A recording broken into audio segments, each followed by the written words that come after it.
Na TV Cartório, nós temos agora a participação do Dr. Maurício Zocum, que vai falar sobre direito tributário na área do serviço extrajudicial. O Dr. Maurício é doutor em Direito pela PUC de São Paulo e também leciona nessa mesma instituição. Muito obrigada, Dr. Maurício, pela sua participação. Eu gostaria que o senhor comentasse um pouco, de forma geral, como é a tributação não vamos usar a palavra cartório, né, dos serviços extrajudiciais. Bom, inicialmente, bom dia, boa tarde, boa noite a todos. Já registro a afirmativa de natureza técnica, porque realmente o cartório é como prefeitura, né, espaço físico, né, a tributação não se dá em relação ao espaço físico, é uma impropriedade comum, normal, pelas pessoas que realmente não conhecem muito bem a atividade, mas já estou vendo que esta mazela não enferma amigo. De qualquer maneira, apenas chegando num ponto para não enrolar demais, toda atividade tributária do notário e do registrador tem como ponto de partida ele na condição de pessoa física. Então, o centro de todo o regime tributário é a sua condição de pessoa física. E por que isso? Porque a Constituição da República, ela prevê que as atividades públicas podem ser desempenhadas ou direto ou indiretamente. Vocês vão achar que eu estou enrolando, mas é que para chegar no aspecto tributário eu tenho que fazer essas primeiras considerações preliminares. Então, certas atividades elas são desempenhadas pelo Estado e apenas pelo Estado. Por exemplo, atividade jurisdicional. Você não consegue transferir isso para um particular. Há uma vedação da Constituição da República a respeito desse particular. Prestação de representação diplomática do Brasil, só o Estado pode fazer. Então, certas atividades, só o Estado pode, ele titulariza e desempenha. Essas são outras atividades, e em relação a elas não se fala em qualquer espécie de tributação. Aliás, uma peculiaridade que diz que, nesse caso, existe imunidade tributária recíproca, ou seja, os Estados não se tributam reciprocamente. Existem outras atividades, aí começa a figura da tributação, em que o Estado ele pode desempenhar ou diretamente, mas é uma faculdade, ou, pelo contrário, ele transfere o exercício dessas atividades, não a própria atividade, mas o seu exercício, para particulares. É o caso de transporte urbano, transporte aeroviário, transporte aquaviário, é o caso de telefonia, caso de geração, distribuição e transmissão de energia, enfim, uma infinidade de coisas, transporte ferroviário, uma infinidade de coisas. Nestas situações, você pode permitir que tanto uma pessoa física ou uma pessoa jurídica possa desempenhar. Com o notário registrador ocorre uma figura toda peculiar. E qual é essa figura peculiar? A Constituição da República não dá essa faculdade para o poder público. Diz que, pelo contrário, toda atividade notarial de registro tem que ser obrigatoriamente desempenhada pelo particular. Tirante umas poucas hipóteses, que são praticamente óbvias, qualquer um poderia responder. No exterior, tem concurso para notário no exterior? A resposta é não tem, né? Por quê? Porque aí você tem aquela figura quem desempenha as atividades notariais de registro exterior é a representação diplomática brasileira. Aí vem, poxa, eu tenho que consularizar uma firma. A consularização, na verdade, é um reconhecimento de firma que recebe um nome diferente, porque é feita pelo cônsul, né? Daí vem a figura da consularização. E também outras atividades, e também em relação a essas não se aplica a tributação. E por fim, outras atividades também desempenhadas pelo Estado, como por exemplo, desempenhadas pelas juntas comerciais, também não há tributação. E aí, chegamos no ponto da tributação. Quer dizer, o notário registrador a atividade notária de registro é por ele desempenhada em território nacional, tirando o caso das juntas comerciais. 2, esta atividade do notário registrador, ela é desempenhada na pessoa física do notário. Então, a outorga da delegação, investidura, é realizada, vou dizer um palavrão, intuito personae, quer dizer, é realizado na pessoa física e na condição física do notário, porque ele é selecionado, né? Você seleciona o notário mediante um processo seletivo de pessoas que é o concurso público para ingresso de provas e títulos ou para remoção, concurso de títulos, que é um processo de títulos. Então, é sempre levando em consideração a pessoa física do notário.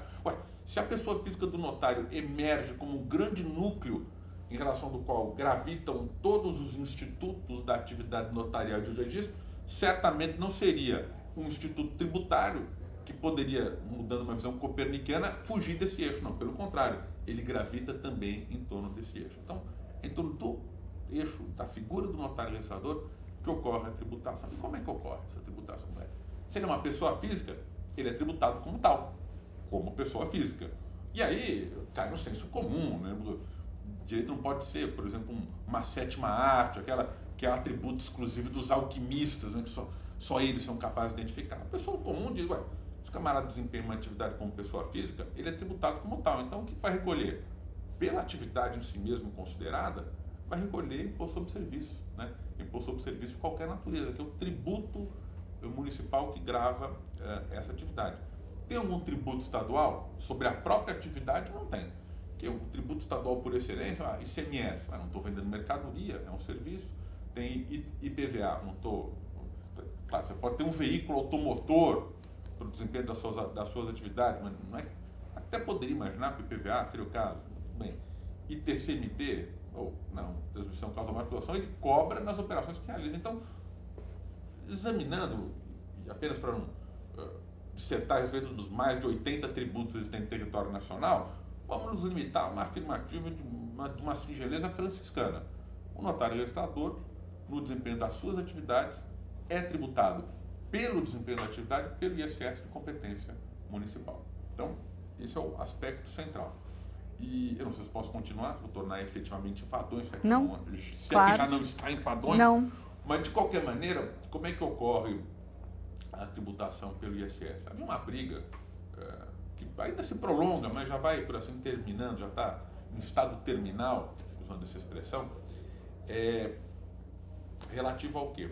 Uma discussão a respeito da tributação da atividade pelo ISS, se deveria levar em consideração o notário e o registrador enquanto profissional ou como empresário.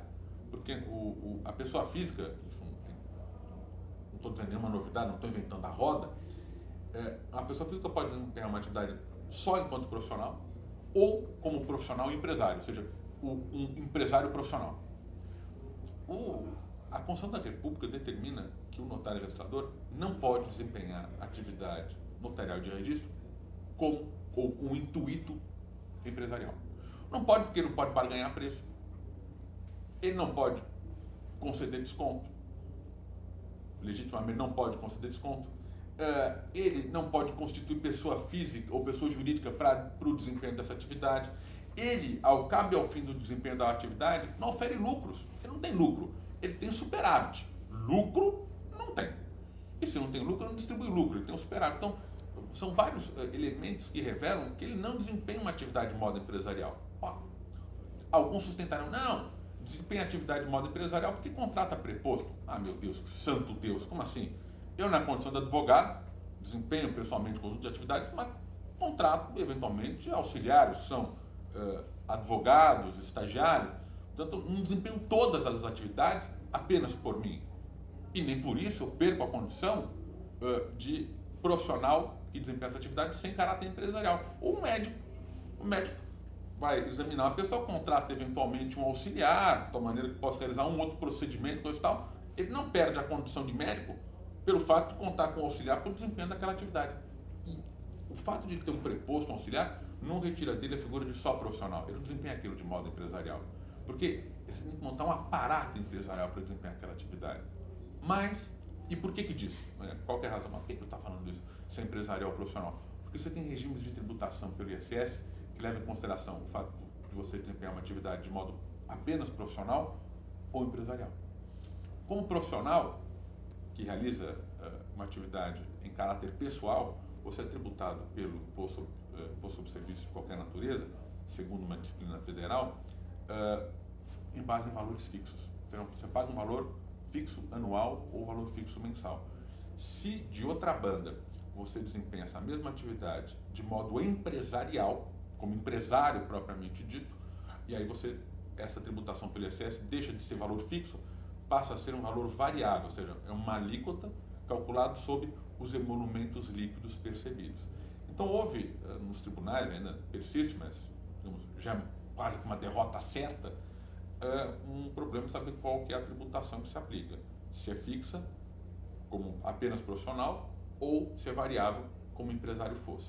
Eu, com todo o respeito, acatamento, a quem pensa em sentido contrário, e realmente não há problema não em ter manifestações de juízo contrário a respeito, e colidentes, conflitantes a respeito de um dado assunto, porque nem todo mundo obrigado a concordar a respeito de tudo, o Superior Tribunal de Justiça acabou firmando um entendimento, ressalvado, honrosa posição de uma figura encantadora, não só pelo fato de ser uma figura, um juiz encantador, mas uma pessoa encantadora, que é do ministro Napoleão Nunes Maia.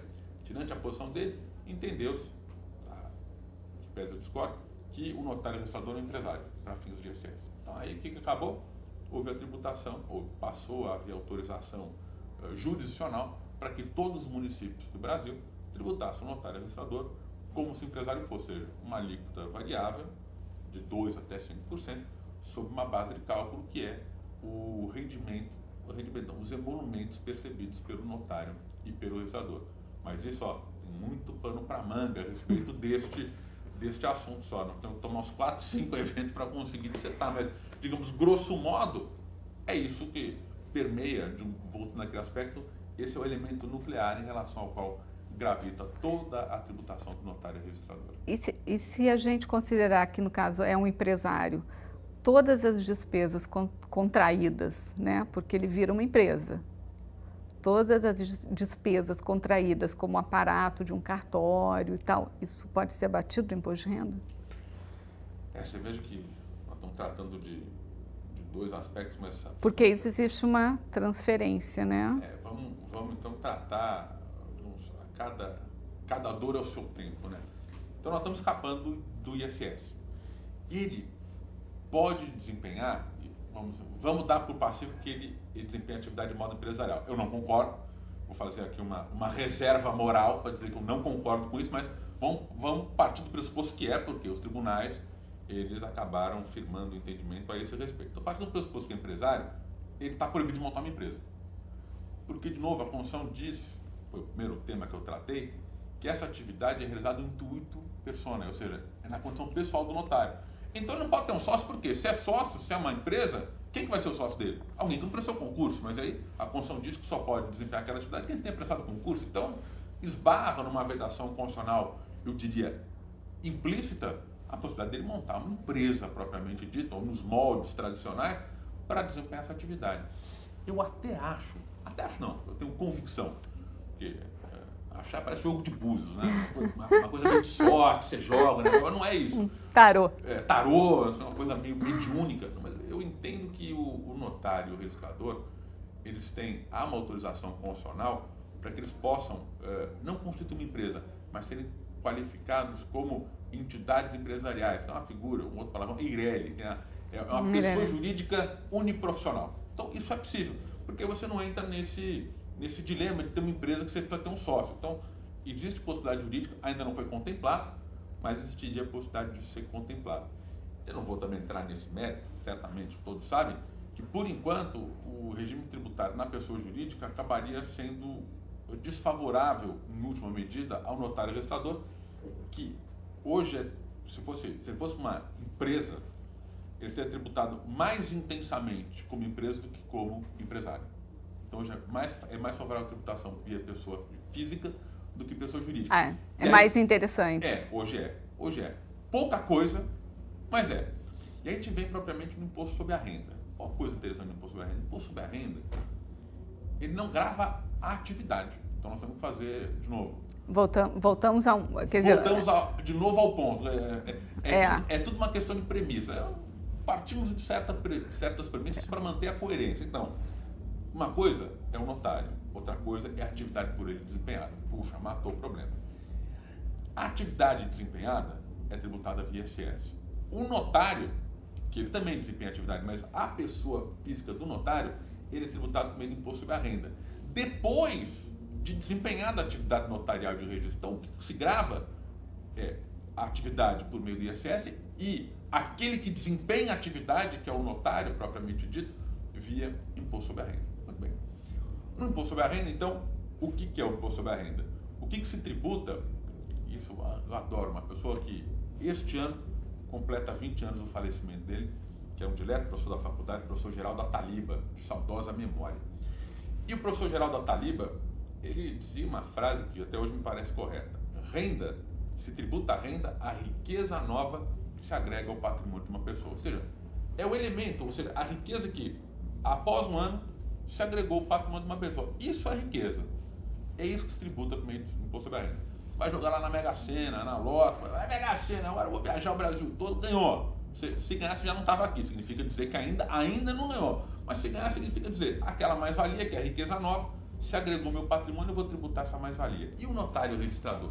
Como é que isso ocorre? De novo, ele tem a mais-valia decorrente do legítimo desempenho da sua atividade. Então ele recebe os emolumentos. Que é isso que, é um palavrão aqui, mas no sentido técnico, é chamado de receita operacional. É uma receita operacional que decorre do desempenho cotidiano das atividades dele. Então, se ele tem uma outra receita que não decorre do desempenho da atividade notarial de registro, por exemplo, a aplicação financeira, então é receita não operacional. Então, se decorre da operação, se não decorre da operação. Então, vai lá, ele recebe a receita operacional dele, que é fruto dos emolumentos, considerado todas as deduções que são realizadas sobre os emolumentos, para fundo A, para fundo B, para fundo C, e assim por diante. Só uma questão. Esses emolumentos líquidos, né? Quer dizer, líquido. Já livre de qualquer fundo. Exato, porque senão você tem... Não, entendi. É só senão você tira levaria tudo em consideração como receita algo que não lhe pertence. Tá. É como se nós fôssemos casados, nós não somos. Mas vamos imaginar que nós fôssemos casados, eu digo, puxa, a minha renda é a minha dela. Você se agregou, nós somos siameses por alguma razão para que a tua renda seja a minha? A resposta é não. Então, a tributação via imposto sobre a renda leva em consideração a receita que eu acabo me apropriando e não você. Logo, se nos emolumentos vem embutido uma receita que é minha e além da minha receita eu tenho de repassar valores para outros, o valor do outro não é minha receita, é do outro. Então, fazendo um corte que é o que se denomina receita ou emolumentos líquidos ou receita operacional líquida, assim, que é a riqueza nova. De novo, é a riqueza nova que se agrega. O elemento está na... A noção tem uma gênese. Qual é? Riqueza nova. Então, isso não é riqueza nova porque pertence a outro. Bom, sob essa ótica, você tem, de um lado, a riqueza nova. Mas a riqueza nova, ela não pode, ou seja, o ingresso novo, né? Que quando você tem os emolumentos líquidos, o que você tem é o ingresso. Só que a riqueza nova, ela considera inúmeros elementos, né? Várias despesas que você teve que incorrer para desempenhar aquela atividade. E de onde é que surge a riqueza nova? É o confronto entre os valores que você recebe com aqueles valores que você obrigatoriamente tem que incorrer para o desempenho da sua atividade. E a riqueza nova surge justamente desse confronto entre receitas e despesa. Gente, é conta de casa, é conta de padaria, né? O que se denomina tecnicamente partidas dobradas. Receita de um lado, despesa do outro. Confrontou, o resultado é o lucro. Ou lucro não, na verdade, é o superávit financeiro, é a riqueza nova que se agrega. Então, a tributação, via imposto sobre a renda, leva em consideração não a coluna desse lado, que são as receitas operacionais, ou seja, os emolumentos líquidos. Leva em conta que esse é o valor final, que é a receita, estão vendo aqui, ó, receita, deduzido das despesas necessárias, e resultado final. O grande problema é o que se considera como despesa necessária, né? Por exemplo, comprar uma bolsa de despesa necessária? Para você, poxa, uma maquiagem, o cabeleireiro, é uma despesa fundamental, sem o qual a mulher não mantém a sua dignidade. Ué, tudo bem, eu vou achar perfeito. Questão dignidade humana. Dignidade da pessoa humana é mantido no caso das mulheres para maquiagem, meio dar o cabeleireiro, coisa perfeitamente. Um banho de loja, eu vou entender. Agora a pergunta o que é objetivamente considerado como despesa necessária para um titular de uma serventia notarial e de registro. E nesse caso, a despesa operacional é aquela despesa sem a qual não é possível o desempenho da atividade. Essa definição genérica, e ela é genérica mesmo, porque você não consegue, inclusive com o correr dos anos, com a evolução da sociedade, das novas tecnologias, antever quais serão as despesas necessárias. Imagina para um cartório da década de 40 e falar, olha, você vai ter que considerar como despesa necessária um rol taxativo. E depois? E o equipamento técnico? E o computador? E a máquina do Xerox na década de 40 não tinha, era aquele mimeógrafo que você botava álcool dentro e ficava girando? Se fosse um rol taxativo, falava mimeógrafo, mas o mimeógrafo não existe mais, então não é despesa operacional. Então você trocou o mimeógrafo pelo Xerox, como o Xerox não está indicado como sendo obrigatório, perdão, Xerox é máquina, cópia reprográfica, uma máquina reprográfica, então como não está contemplado uma lista do que é despesa necessária, você não pode utilizar. Então, seria uma idiotice, né? Se bem que está cheio de idiota, mas de qualquer maneira, seria uma interpretação equivocada de uma maneira mais suave. Então, o rol de despesa necessária, ele é um rol que a gente denomina exemplificativo, justamente porque é uma incapacidade de se antever todas as despesas necessárias. Então, o que faz a legislação? É prevendo uma outra despesa, aquela, salário. Salário, bom, se você contratou funcionário e paga salário, o salário é obrigatório. Despesa com energia elétrica. Despesa com energia elétrica, sem energia elétrica, o cartório não funciona. Se o cartório não funciona, eu não consigo obter a renda. Então, você começa a atrelar despesa realizada sem o que não se desenvolve a atividade. Você vai começando a atrelar. Mas aí, você vai chegar no que se chama zona de penumbra, né? Quando a coisa é como se fosse a aurora e o crepúsculo, né? Tu não sabe se é meio-dia, se é meio-noite, uma coisa... Meio-dia, meio-noite, mas não chega assim. Então, o crepúsculo, propriamente, é onde dá a briga, né? Então, também existe uma zona crepuscular em relação à despesa operacional, né? Quais são certas despesas que podem ser consideradas como operacionais? Então, vamos lá. Não, porque inclusive alguns podem ter um investimento maior, quer dizer, podem, enfim... Por exemplo, o cara resolve comprar, ao invés de... compra um conjunto de softwares. Exatamente, daqui alguém pode falar, não, mas esse software não era necessário, não era imprescindível. Não era imprescindível, mas melhorou. Aí você começa a discussão, o que na realidade é considerado como despesa. É imprescindível ou o que melhora, é a perfumaria, mas a perfumaria que refina o desempenho da atividade ou a perfumaria não. Então você começa a considerar que elas é despesa necessária, é despesa supérflua, qual que é o conceito aí? E aí dá pano para manga, que aí é por uma vida inteira. Mas veja, às vezes não é nem por maldade que isso ocorre, né? Eu vou usar uma expressão que todo mundo sabe, né? Enquanto isso estiver sendo veiculado, o pessoal vai entender. Porque se isso aqui for encontrado numa catacumba daqui a 200 anos, provavelmente ninguém vai entender, mas considerando o contexto atual, isso é da essência da evolução de uma sociedade. Vamos tomar um exemplo mais cotidiano para vocês perceberem que às vezes o camarada glosa uma despesa, não autoriza uma despesa como sendo operacional, não por maldade, às vezes é por maldade, mas não necessariamente é por maldade, porque simplesmente ele não reconhece naquilo uma despesa porque não alcançou toda a potencialidade que a noção de despesa tem. Mas é que é algo natural. Veja em consideração o que é uma família. Na década de 60, era a família doriana, né? Marido, mulher, 2 filhos. Sem que houvesse alteração do texto constitucional e alteração legislativa, o Supremo Tribunal Federal decidiu que a família pode ser formada por duas pessoas do mesmo sexo. Mudou a lei? Não mudou. Mudou a Constituição? Também não mudou. Na verdade, interpretou-se o conceito de família é muito mais abrangente do que a união entre só homem e mulher. Essa mesma noção, fazendo um paralelo, também tem para a despesa operacional. Você pode ter algumas despesas que hoje não são consideradas como operacionais, mas dali a algum tempo sejam operacionais. Por exemplo, você tem telefone fixo na tua casa? Tem. Tem? Meu Deus! Você é praticamente um fóssil vivo. É raro que as pessoas tenham telefone fixo hoje. Uma boa parte dos amigos só tem telefone celular. E aí o que ocorre? Note como é que houve a evolução da sociedade da maneira que você olha, telefone fixo é uma coisa desnecessária, porque com o correr dos anos passou a ser um elemento desnecessário. Ao passo que o telefone celular agora é algo imprescindível. Se o camarada não tem telefone celular, ele está alijado do mundo.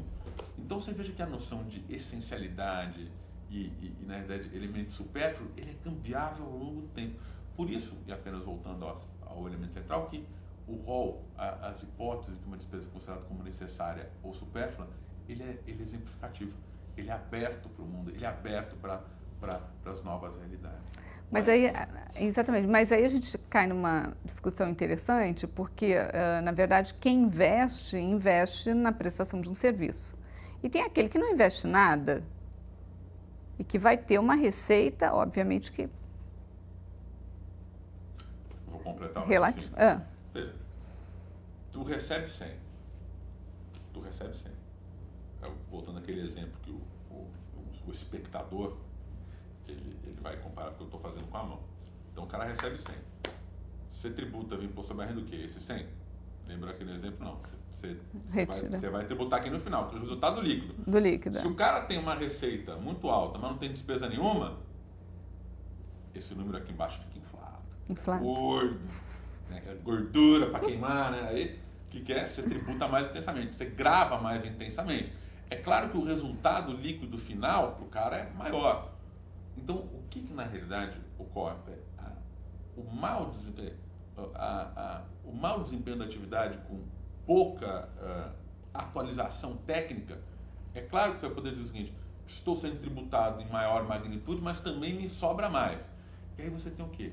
A corrosão de uma boa prestação de serviço por uma ganância, não há uma expressão, não há uma palavra melhor que represente isso, por uma ganância de uma pessoa que desempenha uma atividade. A ganância em si mesmo, considerada, não é um mal. Claro, as pessoas querem progredir na vida e às vezes a ganância pode ser um elemento, digamos, pouco fraternal, não é muito ao meu gosto, mas é um elemento inerente ao desenvolvimento humano. Mas a ganância não pode ser elevada a um potencial tal que redunde, por assim dizer, no aniquilamento da galinha dos ovos de ouro, ele poder colocar em risco o desempenho da própria atividade. Mas aí não é um problema tributário. Aí nós vamos chamar a Corregedoria de Justiça e falar: ó, camarada, que o serviço está depreciado. Banco aqui para os usuários, aquele banco para ordenhar a vaca, sabe como é que é ou não? É o banco que você amarra aqui, é um banco de um pé só. O cara deixa o camarada em petição de miséria, estou sentado no chão. Aí, claro, de novo, a ganância vai matando a galinha dos ovos de ouro. Aí o problema não é tributário, né? Aí a discussão vai para outra esfera. Aí é para conversa de bar, né? Aí já é para um outro fórum. Obrigada, doutor Maurício. Imagina que é isso. Bom, nós conversamos com o doutor Maurício Zocum, que é doutor em Direito Tributário pela PUC de São Paulo, e nós já voltamos com mais um módulo da TV Cartório. Muito obrigada.